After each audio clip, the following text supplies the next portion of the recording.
So guys, today I'm going to talk about this beautiful used beast which is between like Decathlon RC100।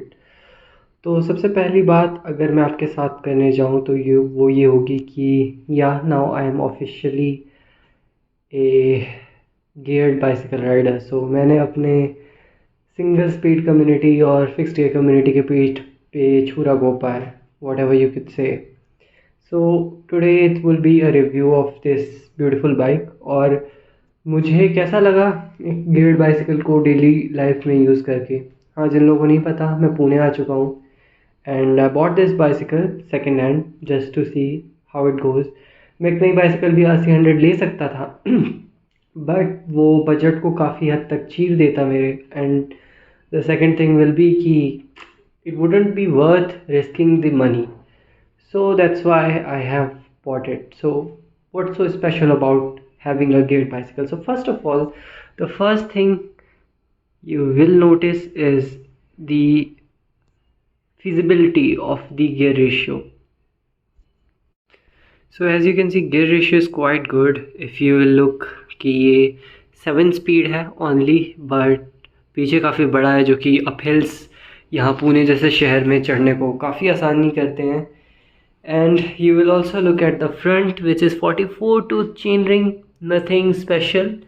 I think this is basically the same one that I had stock in my previous. So मैं इसको शायद change कर दूँ front को और एक front derailleur भी आगे चल के लगा लूँ, just for the simplicity of having good gear ratios. But overall this is like the most simplest geared bicycle that you can get.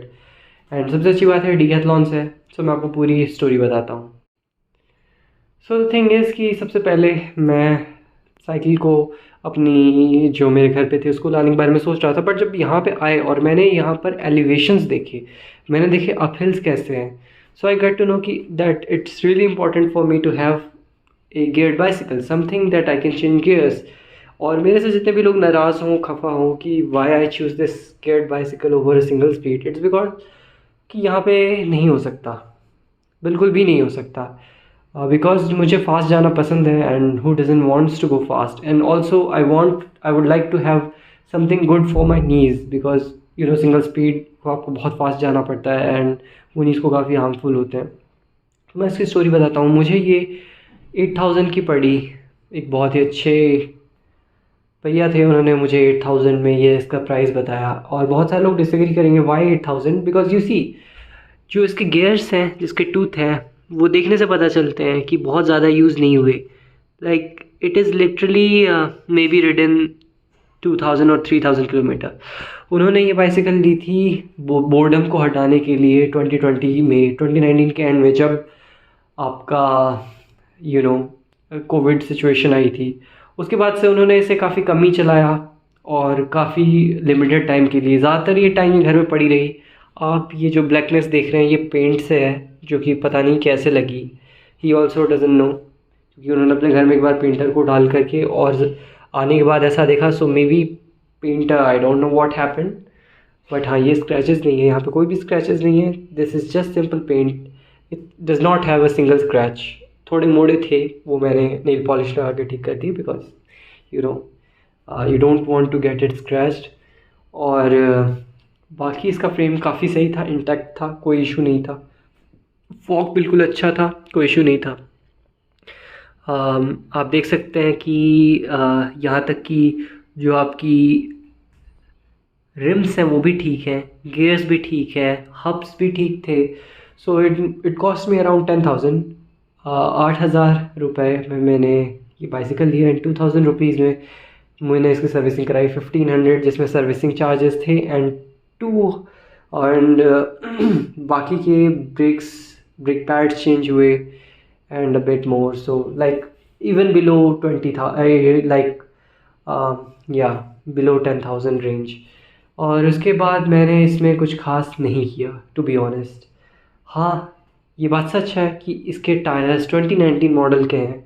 ये आपके वो टायर्स हुआ करते थे जो कि अब नहीं मिलते। अब हार्टेक्स के 28C टायर्स मिलते हैं इसके साथ, बट ये लेजेंडरी टायर्स हैं। ये बिटवीन के खुद से बनाए हुए बिटवीन हाइब्रिड 32/700 सी, मतलब 700/32 सी टायर्स थे, जो कि 3 years तक पड़े रहे। और उसके बाद भी आप देख सकते हैं इसमें no cracks, not at all at any cracks are there. And also if you will look at the quality of the tyre, कि इसमें फ़र्क ही नहीं पड़ता, like it's not even there, like हाँ यूज हुई है इस चीज़ का पता चलता है। It has really good grip and still it doesn't get puncture. अगर टायर बहुत समय से पड़ा रहे तो उसकी मतलब क्वालिटी काफ़ी गिर जाती है, and it use to get punctures and a lot of bad stuff happen on the road. But इसके साथ कुछ नहीं हुआ, इस काफ़ी ग्रिपी था। हाँ, ये वाला टायर एक्चुअली में आगे था, जो कि मैंने चेंज करा और आगे नया टायर लगवाया। पीछे वाला टायर जो पुराना वाला था वो एक्चुअली में उस पर कट्स आ गए थे, because once it got cut for some reason. बहुत छोटा सा था, बट बहुत ही ज़रा सा, बट आई थॉट कि इट्स गुड, बिकॉज मैं नहीं चाहता कि मैं जब रोड पे चलाऊँ तो मुझे कोई इशू हो। तो मुझे ये टायर बड़ी मेहनत से मिला। ये 32 सी टायर है, ये JRL कंपनी का टायर है। 32 सीज़ यहाँ पे नहीं मिलते, बिल्कुल भी नहीं मिलते। 28 is good, 32 is like really not going to come. So JRL tyres मुझे काफ़ी अच्छे लगे, दिखने में भी, चलने में भी, और ट्विचीनेस भी, because between hybrid tyres were good, but इसमें ट्विचीनेस नहीं है, आप तुरंत क्विकली मूव अराउंड नहीं कर पाओगे। स्टेबिलिटी है, बट मुझे क्विकनेस भी चाहिए थी। So it's like perfect of both of the world, and 32s are really comfortable. Now मुझे ये भी बताना है कि steel bicycle are really comfortable, but mostly it depends on your tyres. So अगर आपके पास फैट टायर्स हैं, मतलब थोड़े से मोटे, बहुत ज़्यादा मोटे बहुत इशू क्रिएट करते हैं, but 32Cs are like the peak of the perfection. More than 32s it will be slow, and less than 32s you will feel the issue. So I would prefer 28 is best of the both world, and if you want a more comfort and अगर आपको commutes करने हैं, अगर आपको long rides करनी है, so 32s are like perfect. And 32s tyre अगर आप अपने स्टील फ्रेम पे लगाओ, I don't know how to say this. So अगर मैं 28 सी टायर एक एल्यूमिनियम फ्रेम के साथ राइड करता हूँ, बहुत हार्श है, बट जैसे ही मैं 32 पे आता हूँ, like super smooth. It's like as smooth as my steel bike. So steel bicycle on the 32s will be a lot more smoother, a lot more better. So I think I will try 32s on my steel bicycle also. हालांकि मैंने stand ये खुद से लिया, because मुझे इससे commuting करनी थी daily, and it's like really necessary. मुझे बाइसिकल को देखने में बहुत अच्छा नहीं लगाना था, मुझे बस इसको यूटिलाइजेशन में लाना था, and I don't want to like spend a lot on a bicycle right now. Mostly I will try to like buy gadgets and stuff, because मैं उसे दूसरी चीज़ों में भी यूटिलाइज कर पाऊँगा। गेयर्स पुराने ओल्ड स्कूल नॉट इंटीग्रेटेड टेक्ट्रो के RL340 ब्रेक लेवर्स, जो कि मुझे चेंज कराने पड़ सकते हैं, बिकॉज ये काफ़ी पुराने थे एंड रखे हुए थे। सो ये टूटने लग गए। 1000 रुपीज़ का ये डीकैथलॉन पे मिल तो रहा है ऐप पे, ऑनलाइन एक्सक्लूसिव, बट जैसे ही उसे ऐड टू कार्ट पे करो वो हट जाता है। मुझे नहीं समझ में आता डीकैथलॉन फिर उसे क्यों ही दिखाता है, ना ही दिखाए तो ही क्या चला जाएगा। And you see it's like overall perfect bicycle for you, to be honest. एक रीज़न जो मुझे सबसे बड़ा दिखा कि मुझे इस साइकिल से इशू कह लो या कुछ भी, वो ये था कि ऑल्दो, और मैंने नई मॉडल्स में भी देखा ये इशू, कि क्विक रिलीज़ नहीं है। इट्स गुड, बट एटलीस्ट इनके पास डिटैचेबल डिरेलियर हैंगर होना चाहिए, बिकॉज इट्स एल्यूमिनियम बाइसिकल, और एल्यूमिनियम और कार्बन बाइसिकल्स में ये मस्ट है। स्टील में नहीं हो कोई बात नहीं, स्टील में आप उसे टेढ़ा मेढ़ा कर सकते हो, आप एक अलग से वेल्ड करा सकते हो पूरा का पूरा, डाउन में जो भी ड्राइव ट्रेन कंट्रोलर है या फिर ड्राइव ट्रेन होल्डर है, पूरा का पूरा। बट एक एल्यूमिनियम फ्रेम अगर थोड़ा सा भी बेंड होता है यहाँ से या टूटता है, so you can not bend it back because it will break. Same with carbon, it's just breaks. Alright, aluminium is better than carbon fibre, but I don't think कि aluminium is better than steel. Steel को आप bend कर सकते हो, heat करके फिर से reuse कर सकते हो, it's nothing much of a deal. But with aluminium it is, because the whole frame will be rendered useless अगर ये टूटता है तो आजकल इससे बचने के लिए एक सॉफ्ट पीस ऑफ मेटल आता है जो कि यहाँ पे अटैच होता है, जो कि यूज़ करा जाता है। वो ज़्यादातर हायर एंड बाइसिकल्स में आपको देखने को आराम से मिल जाएगा, बट अब लोअर एंड बाइसिकल्स में भी आने लग गया है, एंड बहुत सारे ब्रांड्स से यूज़ भी करते हैं। आई थिंक कि इन्हें भी यहाँ पे ये चीज़ डालनी चाहिए थी, because it's really helpful.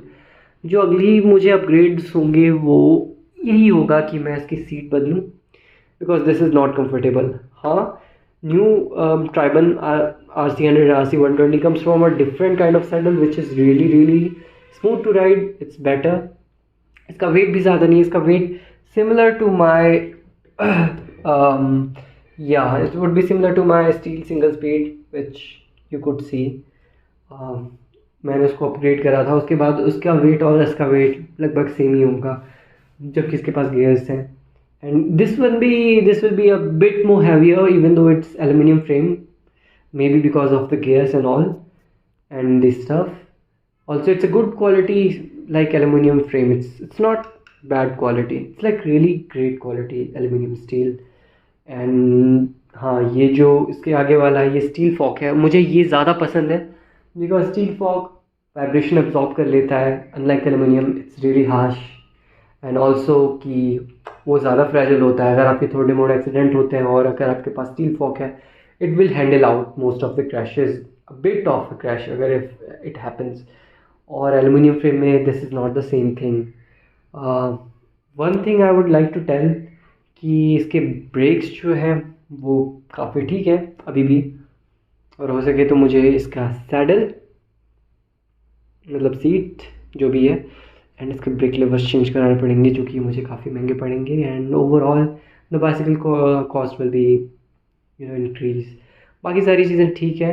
I will suggest कि if you have money go for the new Triban RC100 if you want to start out cycling. If you have a bit more money then do not go for Triban RC120, although it's like really good. उसमें भी same issue है, उसमें भी यहाँ पर derailleur hanger नहीं है, जो कि बहुत इशू है, क्योंकि डिरेलियर हैंगर आपकी काफ़ी हेल्प करता है अगर कुछ क्रैश होता है या बाइसिकल नीचे गिरती है, यहाँ पे अटैक होता है तो वो खुद टूट जाता है और आप डिरेलियर हैंगर बड़ी आसानी से बड़े सस्ते से चेंज कर सकते हो उसके बाद, और आपका फ्रेम और डिरेलियर दोनों ही बच जाते हैं। बट यहाँ पे something has to go. If it's derailleur it's all right, it will cost you a bit, but if it's frame you are fucked. Anyways, जिन्होंने मुझे बाइसिकल दी थी उन्होंने इसके साथ लगे हुए कंपोनेंट्स के साथ दी थी, उन्होंने मुझे एक एक्स्ट्रा स्पेयर ट्यूब भी दी। Thank you so much for this.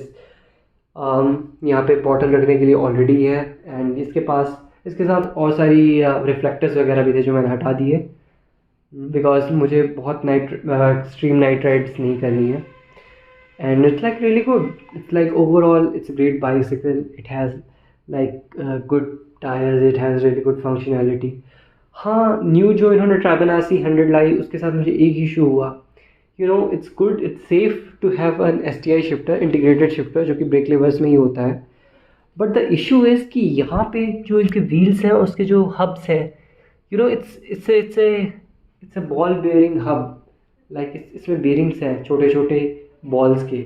It's not cartridge bearing hub जिसमें सिर्फ कार्ट्रिज चेंज हो जाए एंड इट्स गुड टू गो।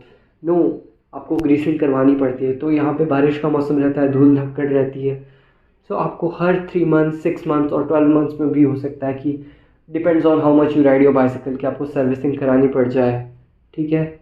और वो कॉस्टिंग सिर्फ और सिर्फ एडवांस या फिर I think the top most servicing part में ही होती है, जिसकी कॉस्ट 1500 रुपीज़ है, जो कि it's a lot for a common man to spend on his bicycle on every 6 months or even a year. So I believe that उन्हें ये चीज़ तो देनी चाहिए थी। एंड ऑल्सो कि इसकी व्हील की भी जो हेल्थ है वो काफ़ी लिमिटेड है, तो जैसे ही बेयरिंग्स धीरे धीरे करके घिसते जाएंगे and maybe you have to replace the whole hub itself. And 28 holes की हब है अब जो 32 के साथ आते हैं, और इसके साथ भी यही इशू है कि 28 होल्स के हब्स जल्दी मिलते नहीं हैं, ना ही रिम्स मिलते हैं, तो हो सकता है आपको पूरा व्हील सेट चेंज करना पड़े। जहाँ तक रही बात how do I like to, I really love this bicycle, the geometry, the everything is like really perfect. हाँ, कुछ लोग कहेंगे इसका हैंडल बार ऐसे क्यों है, because this should be like ये ऐसे है, ये फेस अप करना चाहिए, so it should be down. But the thing is कि मुझे ऊपर कंट्रोल चाहिए था, और मैं जब इसे चेंज कराऊँगा तो मैं इसको डाउन कर लूँगा, इसको थोड़ा अप कर लूँगा, इसको डाउन इसको अप, तो it will maintain itself. And like मैं इसको भी अपसाइड डाउन करवाऊँगा because you know I don't like it to be honest. Upwards काफ़ी अपराइट पोजीशन है, और काफ़ी अपराइट पोजीशन काफ़ी अच्छी नहीं भी होती है आपके बैक के लिए।